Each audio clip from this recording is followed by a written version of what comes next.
Jadi kalau ada orang yang bilang bahwasanya Alfi sudah meninggal, Alfi sudah nggak ada, itu jangan asal ngomong. Karena apa? Pertama, ibunya sudah membuktikan sendiri, tahu keberadaan anaknya di mana.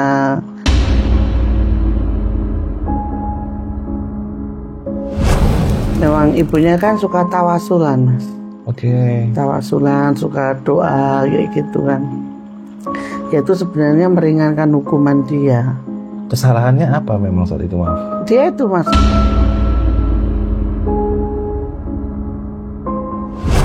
Saya masuk ke portal gaib itu, Mas.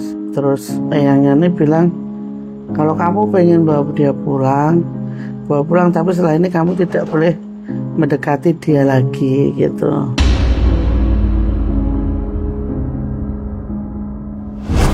Bahkan yang lebih lama dari Alfi ada, Mas, di situ tuh. Dan masih hidup? Masih.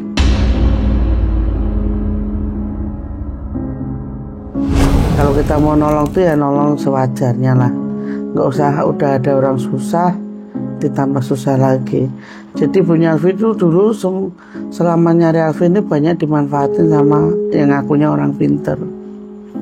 Suruh beli kambing lah, suruh bawa bancaan ke atas gunung lah. Nggak ada ceritanya demit itu minta sajen bancaan tuh nggak ada, Mas.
Assalamualaikum brother, ketemu lagi di channel Jajah Malam. Gue masih berada di Sragen. Di sini kita akan mendapatkan kelanjutan dari apa yang Bu Sri alami di Gunung Lawu.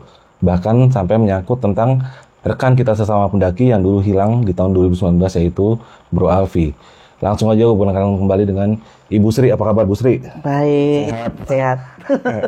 Bu Sri, maaf nih mengganggu Bu Sri lagi. Diminta cerita lagi. Yang kemarin itu di Sragen ya. Di Sragen ya Bu Sri ya. Ini bro, gue nginep di rumah Bu Sri loh. Dia baik banget Bu Sri, beneran. Jadi kemarin itu Bu, kisahnya itu bagus banget Bu, karena itu bener-bener apa ya, bisa dibilang membuka mata kita bahwa memang di gunung itu tidak hanya ada kita ya. Iya. Masih ada dimanapun tuh ada dunia lain, bukan dunia kita sendiri gitu. Nah iya. Nah yang di sini Bu Sri ingin melanjutkan kisahnya tentang kembalinya Bu Sri ke Gunung Lawu. Oke deh brother, lo pengen tahu kan ceritanya? Gue juga pengen tahu. Langsung kita dengerin dari yang bersangkutan tanpa gue potong Bu Sri. Silahkan. Yeah.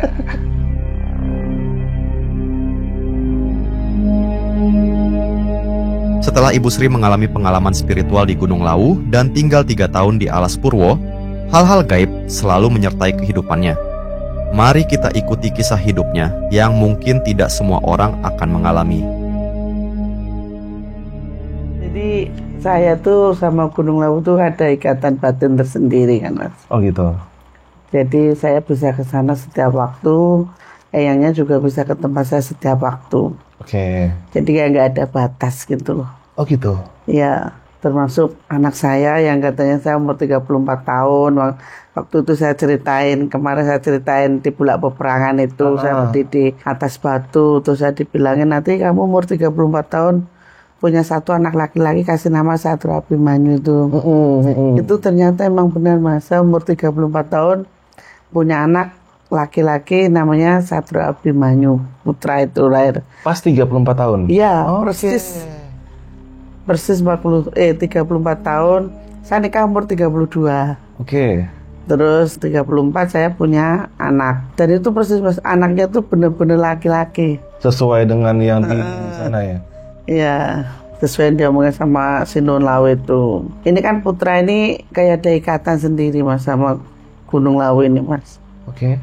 Karena Putra ini bayi yang meninggal dalam kandungan, alhamdulillah bisa hidup lagi. Ceritanya gimana tuh Bu? Wallahu alam ya, kalau Allah menakdirkan untuk hidup ya Mas ya. Iya. Kita kembali lagi, semua itu milik Allah ya. Benar. Jadi ceritanya tuh kan saya setelah menikah dibawa suami ke Jakarta. Terus usia 6 bulan, menjelang 7 bulanan tuh, kalau orang Jawa kan di 7 bulanin sama. Iya, benar. 7 bulanin saya tuh pulang ke kampung Mas. Pulang ke kampung, pulang naik bis sendiri tuh.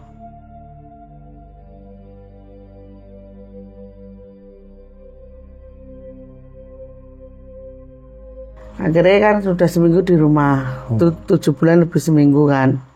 Saya jalan-jalan tuh Mas, jalan-jalan. Kalau orang kampung kan, kalau orang hamil kan suruh jalan pagi, kayak gitu kan. Lancar lahiran. Iya.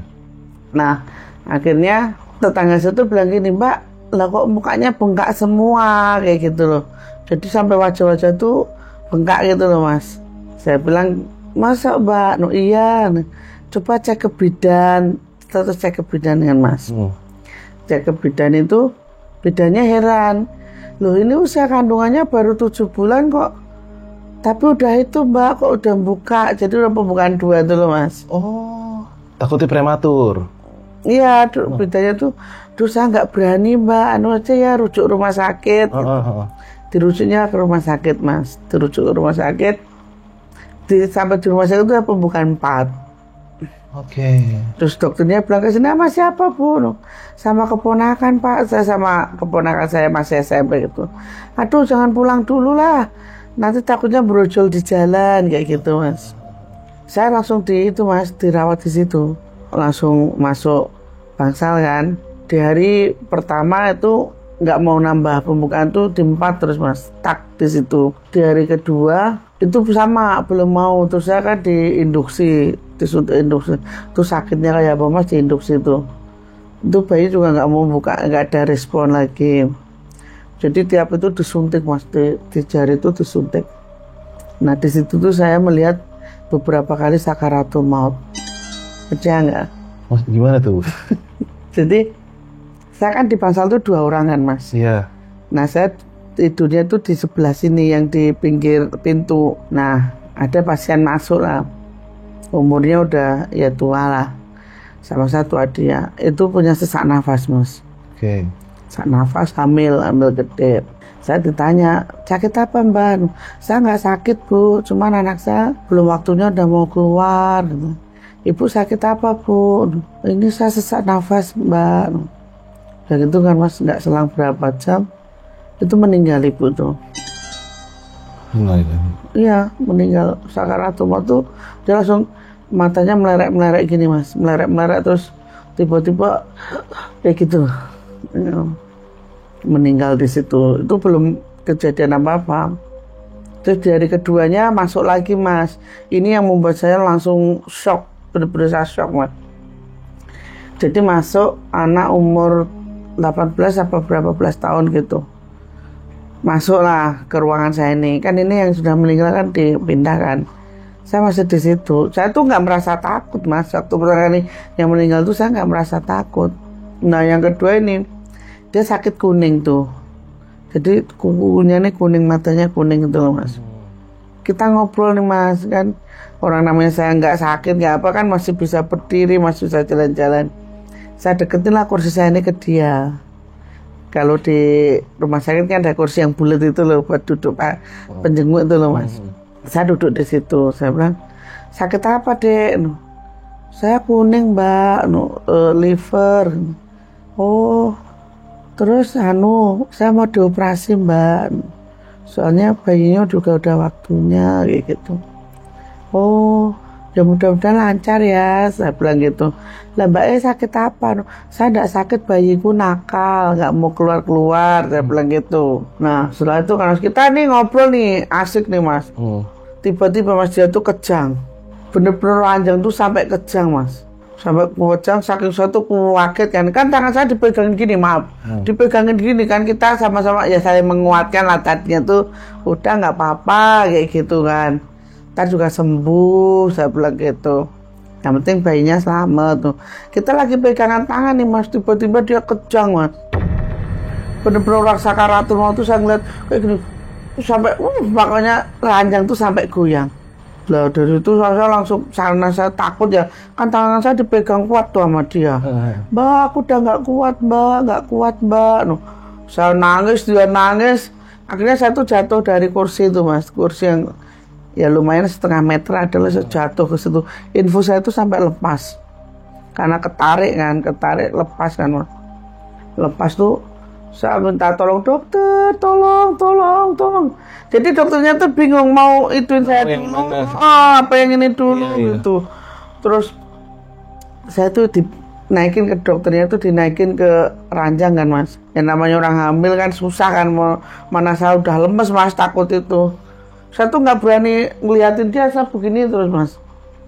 Terus akhirnya dia meninggal.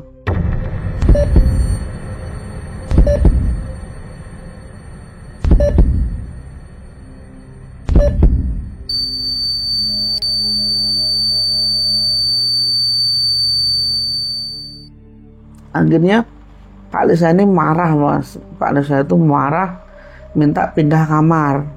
Saya nggak mau, nanti lama-lama ponakan saya yang paling saya ceritain yang tentara itu loh mas. Lama-lama ponakan saya yang mati, nggak mau, saya pindah kamar. Pindahlah ke satu ruang, itu hanya saya aja mas.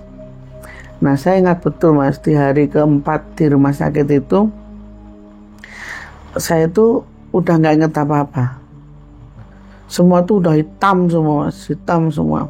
Akhirnya setelah itu, tapi saya tuh perasaan, saya tuh main ke rumah bapak saya mas. Oh gitu? Kan bapak saya udah meninggal. Perasaan tuh saya main ke rumah bapak saya, itu ada pohon tuh gede banget mas, besar pohonnya tuh. Saya tuh duduk di bawah pohon itu loh. Terus bapak saya tuh datang, kamu ngapain kesini?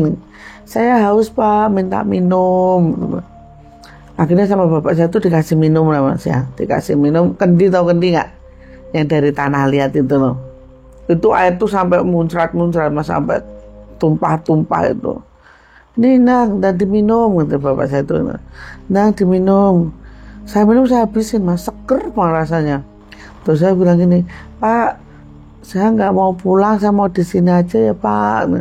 Di sini sejuk, adem, bilang gitu kan. Terus bapak saya tuh bilang gini, nggak boleh. Ini bukan rumahmu, pulang nggak kamu? Pulang, saya tuh didorong-dorong mas. Pulang. Saya kan nangis, Pak, orang perut itu besar loh Pak. Orang sama di sini kok nggak boleh gitu. Nggak, ini bukan rumahmu, pulang nggak gitu mas.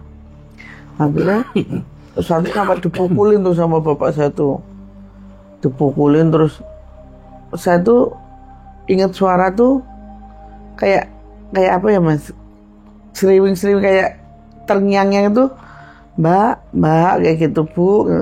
Saya tuh lihat satu titik tuh mas, lama-lama jadi besar. Ternyata apa, lampu ruang operasi yang bulat itu. Oke.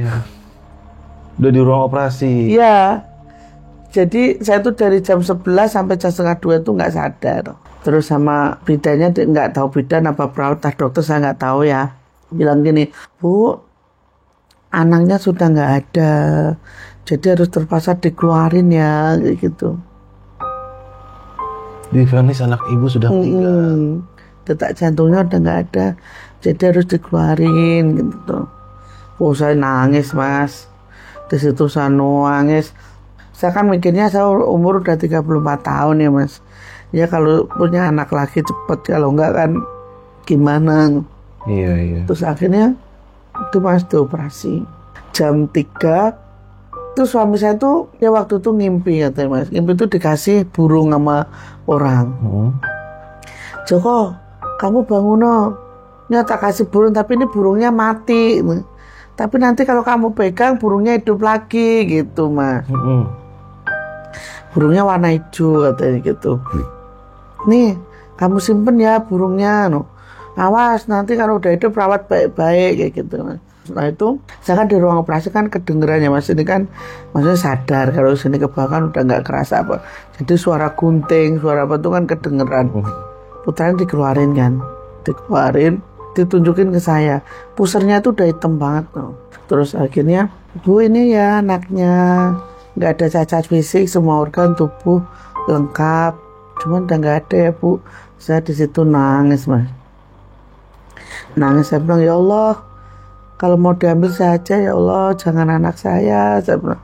Terus saya nangis pokoknya sampai pokoknya nangis gimana sih Mas, anak nomor pertama meninggal kan, ditunjukin kan anaknya.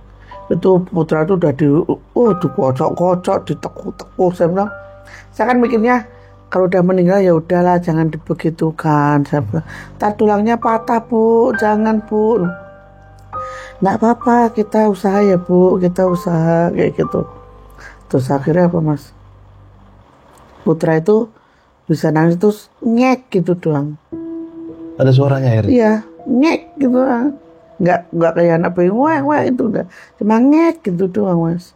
Akhirnya dibawa keluar anak saya itu, dan alhamdulillah setelah itu seminggu itu dia masih beratnya tuh cuma 1,8 kilo Mas, prematur, kecil banget, badannya hitam. Terus itu kan saya ingat kan Mas, suruh kasih nama Satrio Abimanyu kan, tapi sama mbahnya ini nggak boleh karena udah ngalamin mati kayak gitu, nanti kasih nama Satrio Abimanyu umurnya nggak panjang gitu loh Mas. Gitu.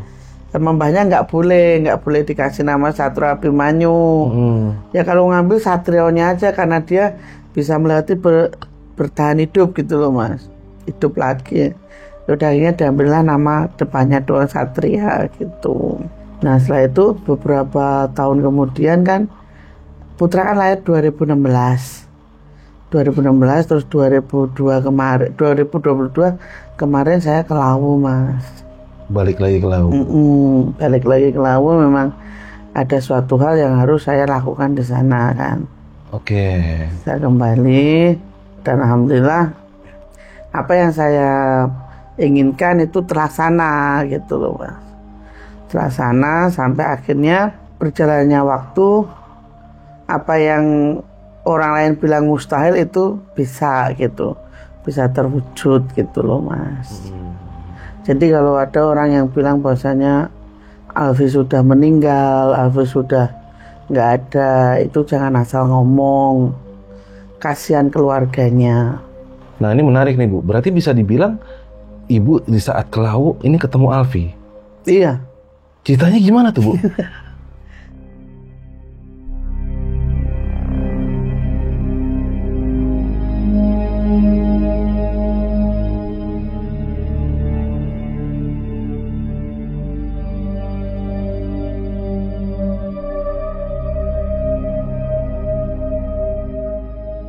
Jadi sebelum saya kembali ke Lawu tuh Mas, saya kan sempatin ke rumah ibunya. Saya ke kamarnya, terus saya lihat barang-barangnya, dan saya bilang sama ibunya, Bu, insya Allah Alfi bisa balik gitu. Terus ibunya ini kasihan Mas, kita bukannya apa-apa ya, kalau kita mau nolong tuh ya nolong sewajarnya lah, nggak usah udah ada orang susah ditambah susah lagi. Jadi punya Alfi itu dulu selama nyari Alfi ini banyak dimanfaatin sama yang ngakunya orang pinter. Suruh beli kambing lah, suruh bawa bancaan ke atas gunung lah. Nggak ada ceritanya demit itu minta sajen bancaan tuh nggak ada Mas. Oh gitu, jadi bisa dibilang banyak yang mengambil kesempatan. Iya. Kepentingan pribadi. Iya. Oke. Terus makanya ketika saya datang ke rumahnya Alfi ini kan ibunya bener-bener welcome banget ke saya kayak gitu loh Mas. Karena apa? Pertama ibunya sudah membuktikan sendiri, tahu keberadaan anaknya di mana, ya kan. Keduanya memang ibunya kan suka tawasulan Mas. Oke. Tawasulan, suka doa kayak gitu kan. Ya itu sebenarnya meringankan hukuman dia. Kesalahannya apa memang saat itu, maaf? Dia itu Mas ngerobohin gerbang. Ngerobohin gerbang? Kayak Alfi itu sebenarnya dia tuh nggak sengaja itu di Pasar Dieng yang terkenal pasar setan itu. Iya. Itu kan ada tumpukan batu kecil-kecil itu loh. Mungkin kalau orang awam kan itu dikiranya tumpukan batu biasa. Itu ada salah satu tumpukan itu sebenarnya gerbang goibnya Mas. Gerbang pintu masuk ke, ya kalau ibarat kata tuh bukan pasar, di situ tuh bukan pasar Mas, cuman kayak desa gitu loh, desanya gitu loh. Ada perkampungan. Perkampungan. Sebenarnya bukan pasar di situ Mas. Ya namanya kampung ya ada pasarnya, ada apa itu, tapi di situ tuh perkampungan besar di Pasar Dieng itu. Oke. Itu bukan cuman pasar, bukan. Jadi kayak ada, kalau orang tuh kayak, kalau orang bisa ngeliat ya Mas ya, maaf loh ya. Itu kayak ada sekat-sekat gitu loh. Ini orang kayak bangsawannya ini ada kelas kayak gitu. Oke.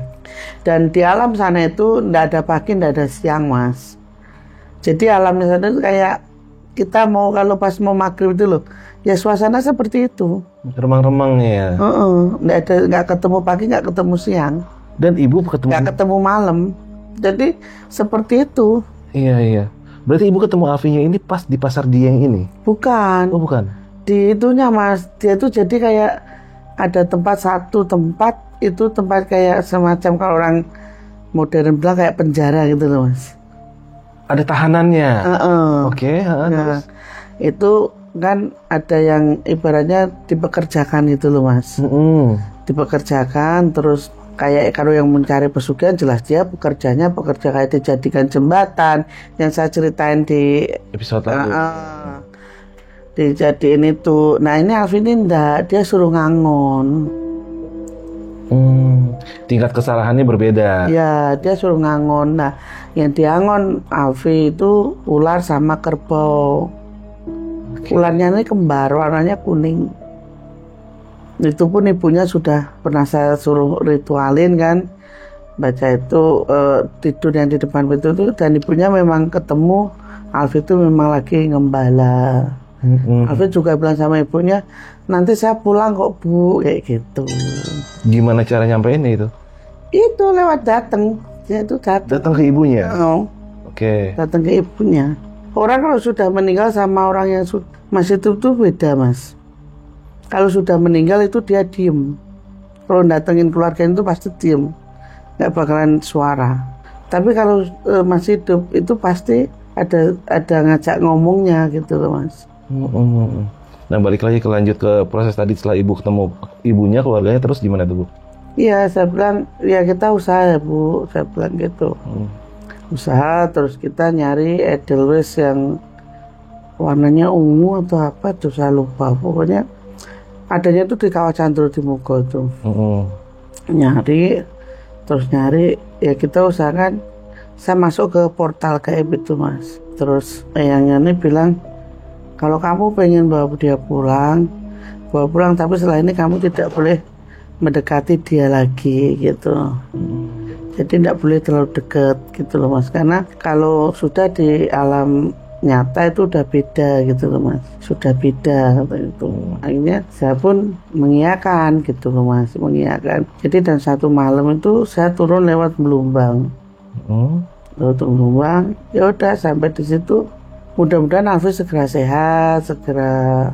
Artinya saat turun ini sudah berhasil diambil? Ya intinya gini Mas, sepenglihatan saya, sepengetahuan saya, Alfi sudah nggak ada di Gunung Lawu, nggak ada di alam gaib Gunung Lawu. Dan keluarganya pun sudah menerima dan sudah bahagia dengan keadaan yang sekarang. Jadi untuk masalah Alfi udah nggak usah diungkit-ungkit lagi gitu. Ya kan, kita juga harus menghormatin keluarganya gitu Mas. Intinya mudah-mudahan hasil akhirnya tuh happy ending ya. Bener. Oke. Mintanya kan biar semua tuh diberikan yang terbaik kan Mas. Betul, karena gini Bu, banyak sekali dari beberapa ya mungkin cerita-cerita yang entah mau cari sensasi ya, entah gimana, itu menceritakan, wow gue kemarin, bahkan itu di tahun 2024, gue kemarin ketemu Alfi, dia begini, dia udah begini, dia udah begitu. Nah ini kan banyak sekali Bu. Ya namanya jin kan bisa menyerupai siapa aja Mas. Betul. ya kan? Iya. Jin pun bisa menyerupai saya, bisa menyerupai Mas, gitu. Jadi kita itu tidak usah membicarakan yang bukan sepengetahuan kita. Ntar timbulnya jadi bohong, fitnah, ya kan? Gunung Lawu itu emang bener-bener dia itu bernyawa, Mas. Gunung Lawu itu kalau orang bilang bernyawa itu ya. Jadi apa yang kita pikirkan itu yang akan muncul. Jadi jangan pernah macam-macam kalau di Gunung Lawu. Terserah kalau mau di gunung lain terserah, tapi kalau di Gunung Lawu jangan. Jalur manapun itu ya. Soalnya sepanjang jalur itu sebenarnya udah banyak perkampungan goib kayak gitu loh, Mas. Ya tapi namanya ini kan nggak bisa dibuktikan secara nyata kan, karena nggak kelihatan. Cuman bagi orang yang bisa melihat, memang itu perkampungan goib gitu loh, Mas. Dan di sana tuh ada ya benar orang-orang yang sesat lah, maksudnya yang minta kekayaan terhadap penghuni Gunung Lawu, akhirnya mereka stay di sana sebagai kayak Bu lihat itu ada yang jadi jembatan. Itu sebenarnya gini, Mas. Kalau di Gunung Lawu itu ibaratnya kalau kita nih pimpinan-pimpinannya itu nggak ada yang jahat, Mas. Itu Muslim semua. Oh gitu. Iya. Oke. Cuman yang di bawah ini ibaratnya yang jinnya itu kadang suka ganggu kayak di Argo Dalem gitu kan. Terus si Jolotundo itu kan banyak jin yang menyesatkan gitu loh, Mas. Jadi ya bukan kita maksudnya sok tahu atau apa ya, kita itu hanya kalau orang Jawa itu jangan sampailah kita kejerumus ke sana gitu loh. Kalau bisa menghindari gitu loh, Mas. Iya kan? Benar. Jadi apa namanya? Kalau di alam sana juga ada yang ditahan, ada yang bahkan yang lebih lama dari Alfi ada, Mas, di situ tuh. Dan masih hidup? Masih. Perempuan. Ada. Kesalahannya apa? Ibu nggak tahu saat itu? Enggak, saya nggak mau tahu karena itu bukan urusan saya. Urusan saya cuma sama Alfi. Oh, iya sih. Berarti memang benar ya, maksudnya manusia itu bisa ditahan di alam yang beda ya. Bisa. Tapi pasti dia punya kesalahan ya. Mereka juga nggak bakalan itu, Mas, kayak tumbal nih. Mereka kalau nggak ada sangkut pautnya juga nggak bakalan bisa diambil, Mas. Jadi kalau bilang orang lain ditumbalin itu nggak ada. Kecuali memang sudah ada ikatan antara si pelaku dengan yang si tumbalnya ini gitu. Misalnya kan ada sempat saya pernah dengar tuh, hati-hati kalau ngambil uang di jalan, itu kadang-kadang orang buang yang ngambil tuh bisa mati, bisa apa yang kayak gitu. Itu gimana tuh, Bu? Ya itu kan bisa jadi, karena kan apa? Kita ngambil uang kan kita belanjain, kita makan. Dan itu bukan hak kita ya? Oh gitu ya? Ya iya. Kita makan kan tetap kita udah makan dari uang dia, Mas. Tetap dimintain imbalan lah. Walaupun kita nggak tahu? Iya. Oh bisa begitu? Oke. Saya baru tahu tuh begitu. Oke. Jadi ya semua itu pasti ada balasan gitu loh, Mas. Ada balasannya. Intinya kalau soal alam gaib itu sesuatu yang tidak bisa dicerna dengan akal pikiran, Mas. Cuman kita wajib mempercayainya, ya kan? Kayak di Gunung Lawu tuh, kayak mohon maaf nih, kayak almarhum Mbak Gati, kayak almarhum yang lain itu sebenarnya ada yang memang disengaja diumpankan, ada yang memang meninggalnya ya karena di situ gitu. Oh. Iya ngerti, Mbak Gati ya. Ya. tahu. Jadi seperti itu. Jadi ada beberapa orang yang masih tinggal di Gunung Lawu itu masih ada, dan sampai sekarang masih hidup itu ada. Tinggal tunggu masa tahanannya mereka selesai gitu ya. Setelah selesai itu gimana, Bu? Ya keluar, Mas. Walaupun mungkin udah di tahun yang berbeda ya. Bisa berpuluh-puluh tahun kemudian, bisa ya kayak gitu kan ini, Mas. Tergantung, setelah itu kan dikeluarkan. Kalau seseorang keluar dari tempat gaib itu, Mas, dia bakalan nggak waras, Mas. Kebanyakan nggak waras. Hilang ingatan. Ya bisa bilang ya nggak waras aja pokoknya. Ya kayak saya alami kan beberapa tahun saya harus berproses kan. Harus berproses sampai saya benar-benar bisa menguasai mereka kan. Gitu. Nah ini ibu setelah rentetan proses perjalanan panjang ibu, artinya setelah itu bisa dibilang ibu mempunyai apa ya, sesuatu yang sebelumnya nggak ada. Artinya saya kan mendengar ibu tuh juga bahkan melakukan pengobatan yang mungkin dulu ibu nggak bisa kali.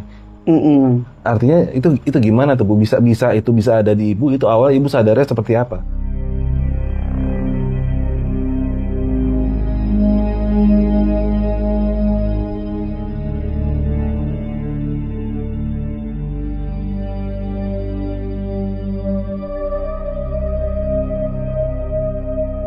Jadi setelah saya sering kesurupan itu kan, yang Lau ini bilang gini, kamu lo bisa ngobatin kan gitu.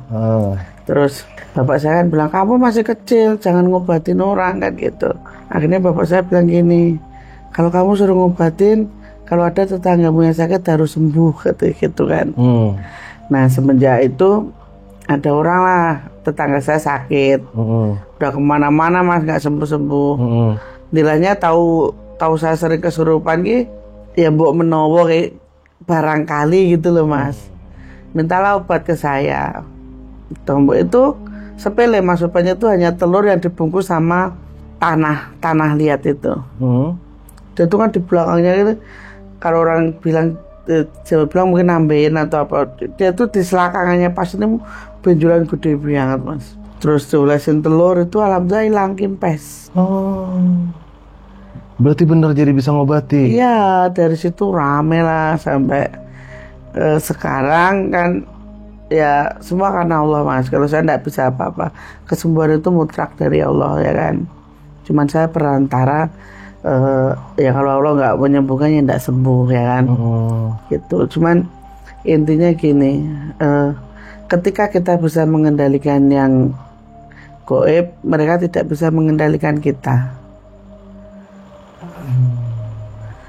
Jadi orang yang mencari pesugihan atau orang yang jajan tumbal itu, mereka bisa dikendalikan oleh setan itu tadi gitu loh mas. Karena mereka meminta, menunduk ya kan.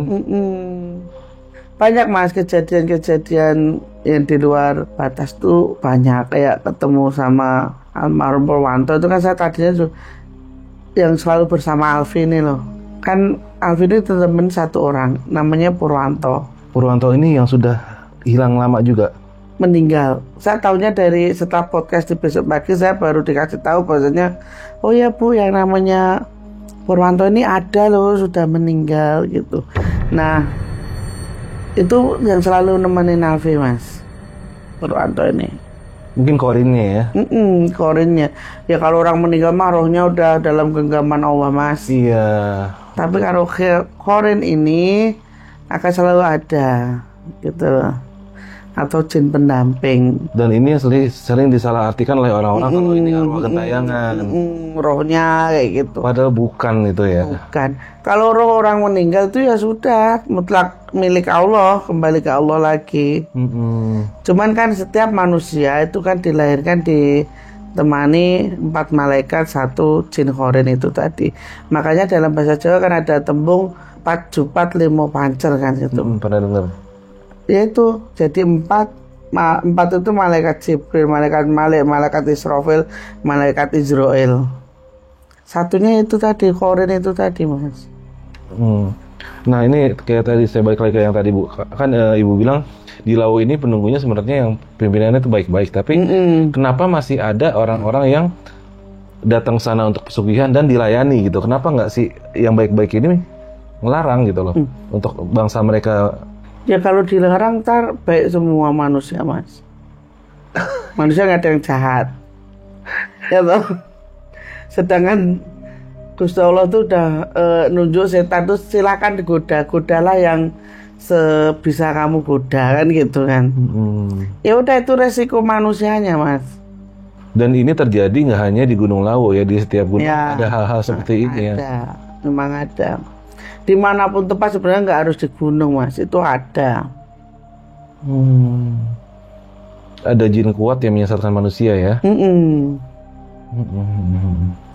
Sebenarnya kayak gitu tuh, orang tuh kebanyakan tuh karena ekonomi, Mas. Makanya kita selalu dianjurkan untuk bersyukur dan bersyukur, ya kan? Karena ketika kita tidak mampu mensyukuri apa yang sudah diberikan Tuhan, akhirnya kita itu kan jadi kemronggo. Jadi kalau orang bahasa Indonesia itu serakah gitu loh, Mas, tamak gitu. Pengen yang lebih kayak gitu. Ya, intinya bersyukur ya. Iya benar tuh Bu. Semuanya kan dari rasa kurang ya. Rasa kurang puas. Akhirnya mengambil jalan pintas. Iya. Oke. Tapi mereka nggak tahu bahwasanya semua itu ada imbal baliknya, ada balasannya gitu. Dan yang setiap di pesugihan pun mereka meminta terhadap jin itu sudah bilang ya nanti saya akan ambil anak kamu atau siapa kamu. Dan itu disetujuin. Iya. Oke. Ya. Kayak pernah nih Mas kejadian ya kan. Ini saya sedikit cerita. Ada satu orang tuh datang ke sini. Dia tuh nyari pesugihannya di Gunung Serandil, Mas. Gunung Serandil itu daerah Cilacap. Sama juru kuncinya itu udah dikasih tahu kalau di sini ini mintanya korban nyawa gitu loh, nggak bisa dituker gitu. Akhirnya dia tuh datang ke Gunung Serandil itu. Ke Gunung Serandil itu dia udah nekat, Mas, karena kan usahanya bangkrut kan. Dia usaha ikan daerah Indramayu sana. Akhirnya dia tuh ke Gunung Serandil, mengiyakan. Nah waktu selesai ritual kan sana macam-macam lah, Mas, namanya ritual di Gunung Serandil tuh. Dia yang dilihat itu nyawa dari ibunya, Mas. Jadi ketika mau nyembelih kambing, mau motong kambing itu loh di sana itu yang kelihatan nyawa ibunya, wajah ibunya gitu loh. Oke. Terus ya itu tetap disembelih, orang dia udah nekat kok. Yang penting bukan anak-anak saya kayak gitu loh. Ibunya pun dikorbanin? Iya. Dan itu begitu kami itu disembelih, serang 2 hari setelah itu dia kan masih di Gunung Serandil karena nunggu ibaratnya hasilnya kayak apa gitu loh, Mas. Masih nunggu di sana. Akhirnya dikabari ibunya meninggal. Saat dia lagi di sana? Masih di Gunung Serandil. Oke. Tapi dari rumah itu dikabari ibunya udah meninggal. Nah akhirnya kan pulang nih, Mas, pulang. Mau 7 hari kelima itu ada suara kereta, Mas, kereta kencana itu. Datang bawa karung itu jatuh di depan rumahnya dia. Itu uangnya, Mas, bayarannya. Dan dia kesini waktu itu mau ngapain, Bu? Nah ceritanya gini, kan setelah itu kan dapat uang tuh, Mas. Dapat uang itu kan dia ini kayak ya namanya seorang ibu, bagaimanapun seorang ibu ya, Mas ya, kayak nyesal gitu loh, menyesal pengen menyudahi ritual ini karena kalau dilanjutkan dia harus menyediakan korban lagi kan. Dan itu harus keluarganya? Iya harus. Kalau Gunung Serandil itu nggak bisa orang lain, harus keluarganya. Entah itu iparnya, entah itu keluarga itu, pokoknya harus keluarganya, nggak bisa orang lain, nggak mau. Setelah itu kan, Mas, dia itu kesini itu maksudnya pengen memutus itu. Udah nggak mau lagi cari pesugihan, cukup uang itu aja kayak gitu. Saya bilang ya nggak bisa, Pak, karena sampean yang memulai, saya bilang gitu, Mas. Ya kalau misalnya sampean pengen mutus ya harus ikhlaskan, semua harus ikhlas gitu loh, Mas, harus dibuang. Semua dari hasil dia itu harus dibuang gitu, Mas, hasil nyugihnya itu harus dibuang, kekayaannya. Sampai akhirnya 6 bulan kemudian itu saya dapat kabar bapaknya ini gila, Mas. Yang si pelaku ini gila, edan. Pelakunya? Gila itu berasanya dia itu dikejar-kejar oleh ibunya. Kamu lo tega.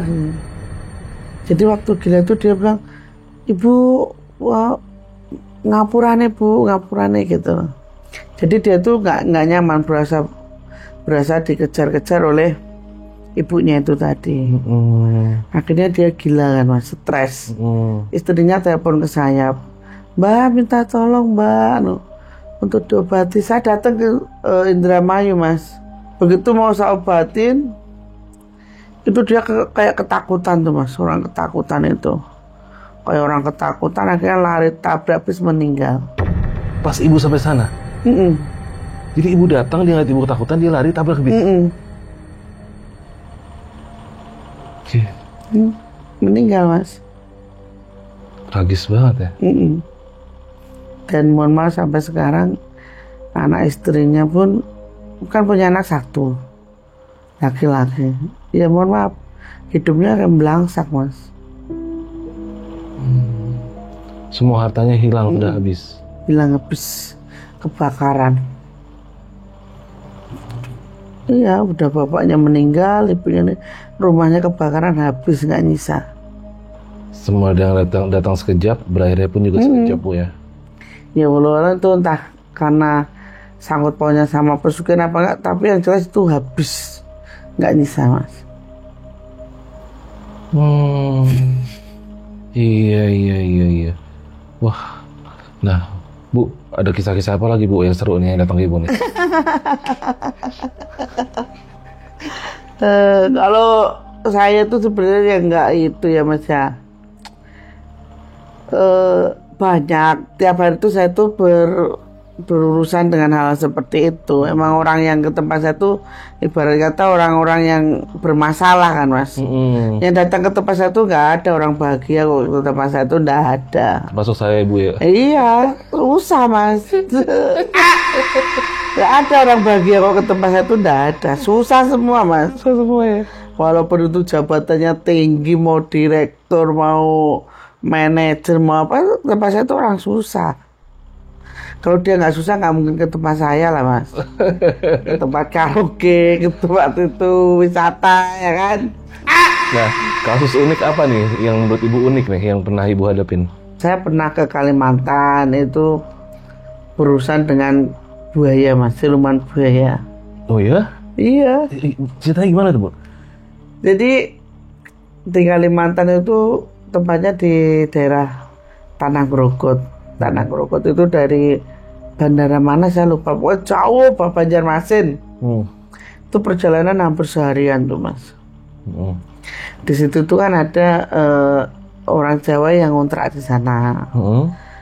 Ya pokoknya punya rumah di sana, jadi bos lah mas, bos pakaian itu loh.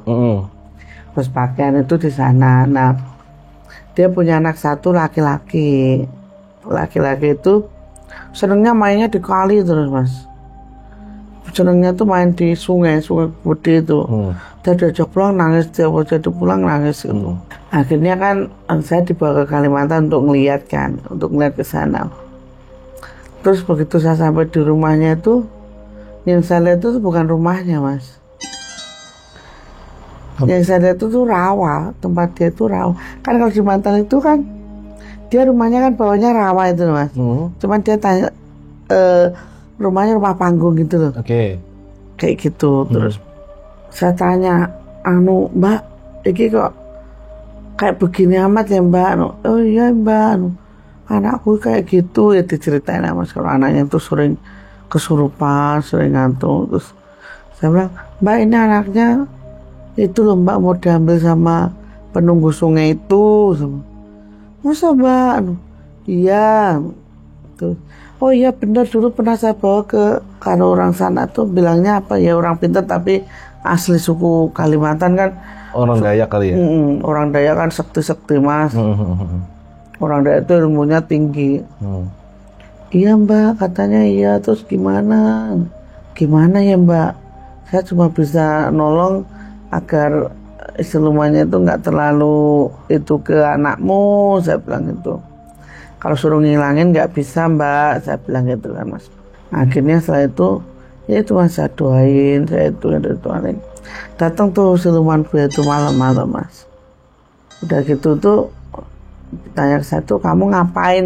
Kalau bahasa bisa komunikasinya seperti itu loh mas. Kamu mau ngapain? Ini bukan urusanmu, nggak usah ikut campur kayak gitu loh.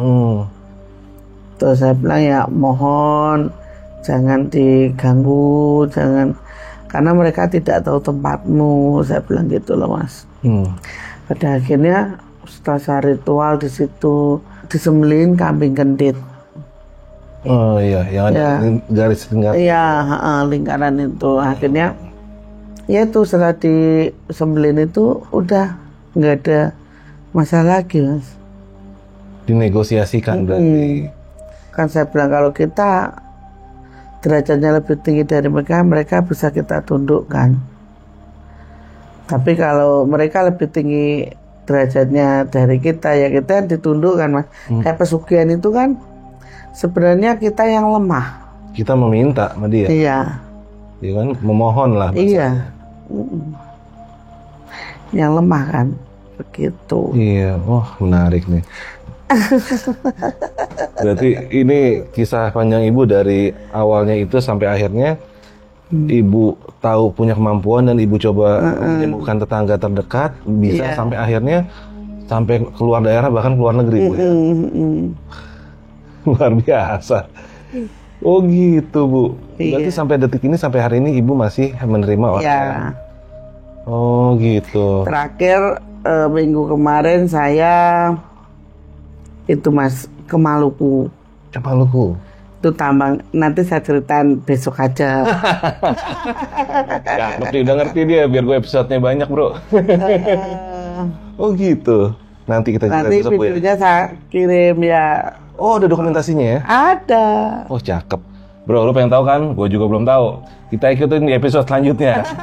Nah, Ibu, sebelum kita tutup nih, dari yang kita omongin tadi masalah Alfi, masalah hal-hal seperti itu, apa sih pesan yang bisa Ibu sampaikan pada yang nonton, Ibu? Ya, jadi gini Mas, manusia itu tidak diberi kelebihan oleh Allah melihat hal yang gaib.